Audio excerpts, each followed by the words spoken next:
સક્કરિયાની ખેતીની વાત કરીએ તો સક્કરિયાની ખેતીમાં એનું વાવેતરનો સમય છે ઓગસ્ટ સપ્ટેમ્બર મહિનો, એટલે કે આપણે સાંજના દિવસો. એની અંદર જોઈએ તો આપણે વેલાનું ધરુવાડિયું પહેલાં જૂન મહિનામાં તૈયાર કરી દઈએ. જૂનમાં તૈયાર કર્યા પછી એના કટકા કરી અને રોપવાનું હોય છે. વીઘાને ખર્ચની વાત કરીએ તો ધરુ સાથે રોપવામાં સાથે 6,000નો ખર્ચો આવે છે વીઘે.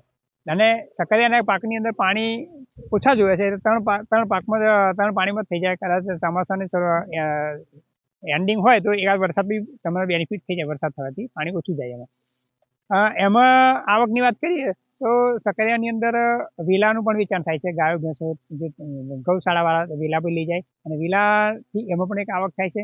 બીજું કે સક્કરિયાનું ઉત્પાદનની વાત કરીએ તો વીઘામાં 300 થી 400 મણ પહેલી તરમાં નીકળે છે અને બજારની અંદર વેચીએ તો બજારમાં 500 થી 600 રૂપિયાનો ભાવ મળે છે. પ્રાકૃતિકમાં તો એનાથી બી સારો ભાવ મળે છે.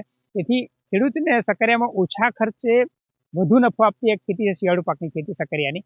કે સક્કરિયાની ડિમાન્ડ જનરલી મહાબીજ અથવા તો મહાશિવરાત્રી પર રહેતી હોય, પણ અત્યારે 12 મહિનાની ડિમાન્ડ રહેશે. એટલે સારામાં સારું ખેડૂતને ઉત્પાદન પણ સારું મળે છે અને ભાવ પણ સારો મળી રહે છે.